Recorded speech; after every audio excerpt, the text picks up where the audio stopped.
Hey there guys, my name is Marcus, and in this video I'm going to show you how you can easily automatically update maps on Windows 11.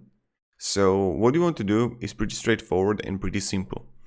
If this video will be helpful, you can write down below in the comments that it helped you, so when other people come here, they'll be fine.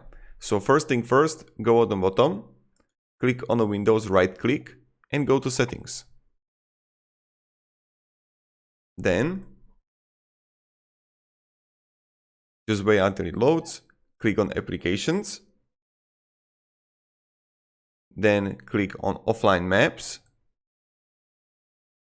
and now click on map updates and update automatically when plugged in and on Wi-Fi. So this is pretty much how we do it. Thank you very much guys for watching, and have a great day and goodbye. See ya.